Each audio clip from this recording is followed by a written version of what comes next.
Kita ke informasi olahraga dalam negeri. Komite Olahraga Nasional Indonesia atau KONI Kota Makassar resmi memiliki nahkoda baru dalam musyawarah olahraga kota luar biasa 2025.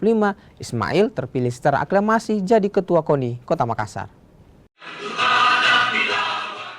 Musyawarah Olahraga Kota Luar Biasa 2025, Komite Olahraga Nasional Indonesia Kota Makassar resmi menetapkan nahkoda baru.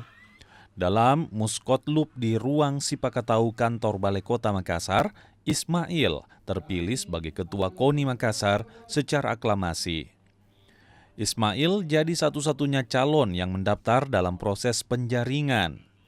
Ketua Komisi B DPRD Makassar itu menggantikan Ahmad Susanto. Ismail berkomitmen membawa KONI Makassar lebih baik selama masa kepemimpinannya. Fasilitas olahraga yang memadai sangat penting untuk mendukung prestasi atlet. Kami akan berupaya meningkatkan kualitas dan kuantitas infrastruktur olahraga di Kota Makassar agar para atlet bahkan masyarakat bisa berolahraga dan berlatih dengan optimal seperti apa yang dikatakan tadi Pak Wali Kota waktu musyawarah pertama. Ketiga, peningkatan kesehatan atlet dan pelatih ini mungkin yang lebih penting. Kami akan memberikan perhatian besar kepada kesejahteraan dan pelatih, karena mereka lah yang menjadi motor penggerak prestasi olahraga kita.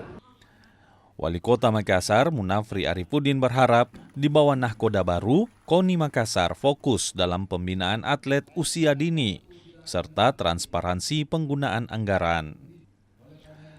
Ya kalau Pak Ismail ini menurut saya ya orangnya mumpuni lah. Saya tahu betul Pak Ismail peduli dan selalu mau belajar, selalu mau menciptakan peluang-peluang untuk melihat bisa memberdayakan masyarakat yang ada di sekitarnya, dan ya punya latar belakang pengusaha yang mulai dari nol. Saya tahu benar ini prosesnya. Nah, menurut saya ya kalau memang itu calon tunggal dan disahkan di dalam proses musyawarah luar biasa ini, ya KONI akan memiliki menurut saya juga salah satu figur yang cocok untuk memimpin KONI. Salah satu tugas yang menanti Ketua KONI baru, Ismail, adalah mendorong prestasi Makassar di Pekan Olahraga Nasional mendatang. Nila Rustam, Kompas TV, Makassar, Sulawesi Selatan.